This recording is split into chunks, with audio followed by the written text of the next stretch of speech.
Hello, families! Today we're going to go over some fine motor tips and tricks, and then at the end of this video we are going to talk about some really important preschool reminders, so make sure you watch the entire video.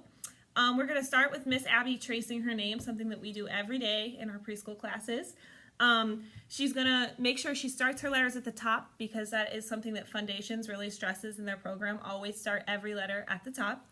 I'm going to move the camera so we can see more of what she's doing here. Okay, so first I'm going to start with a pronated grasp, which is this. This is pretty typical for 2 to 3 year olds. The fingers pointing down, the markers pointing down. I'm just going to start and just kind of trace. It kind of looks like this. And then the next grasp is a 4-finger grasp. So they have all, there we go. We have all 4 fingers on there. Oh my gosh, my fingernails look dirty. So we've got the thumb on there, and then that, and sometimes they'll have their fingers all the way up here, and you just kind of want to move them down. But it kind of just looks like this. And then ideally, by the time, well, that's also 3 to 4 years. A lot of them are using that grasp, and that's okay. The next one is the goal, which is the tripod grasp, which is the 3-finger grasp. This doesn't really typically fully develop until they're 5 to 7 years, but we want them writing like that, and they want this open web space right here. You can see it. There you go. And we always remind them to pinch their pencil. That's kind of the go-to word. And then Miss Abby's going to show you a little trick to help them develop that tripod grasp. So if you just take a cotton ball or tissue, ball it up, and hold it with those last 2 fingers, they will be forced to use the tripod grasp. So that's a good way to practice it. And then there's also some ideas that you can use at home, such as putting cornmeal in a cookie tray and having them trace with their finger, a paintbrush with just watercolor, or you could do it on the sidewalk. You could do shaving cream in the tub, so less mess, and just do it on the walls. You can make letters out of snacks when you're having snack with your children. You can make letters out of Play-Doh, having them roll it out and then forming the letters. Also, making letters out of pipe cleaners. There's so many things. I mean, you can make them out of anything. Race cars, anything that they're interested in. Stickers, it could be anything.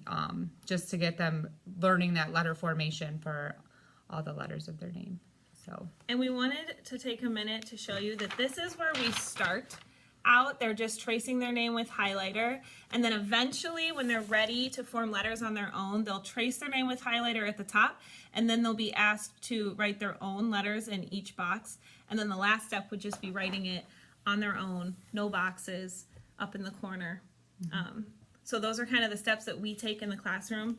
And if your child is only 3, this is going to take some time. Don't expect it's not going to happen overnight. Yeah, don't expect them to immediately fix their grasp, write all their letters in their name on their own. Like, this takes a long time to develop, and it's something that you just have to keep reminding them. Pinch the pencil down at the bottom, start your letters at the top. Like, it's a lot of reminding, and it does take some time. So be patient with the process. And also, yeah, don't just be patient with them, because it's frustrating for them when they have a hard time doing it. So just, it happens. And encourage them always, even if their letters look crazy, it's at least a start.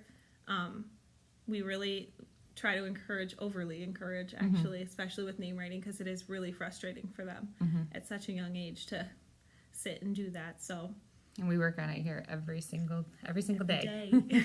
So if you have any questions about fine motor or anything that you need help with, let us know in the comments section. Oh yeah, down there. And then the last part of our video, we want to go over just a couple reminders for our preschool program.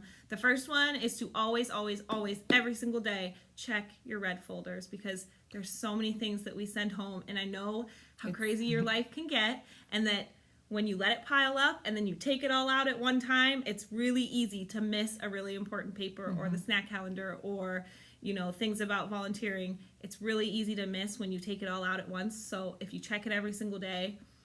I know, it's crazy. It's preschool. We have so many things to send home, but we have so many fun opportunities and things that are going on in here that we don't want you guys to miss out on. Yeah. Yep.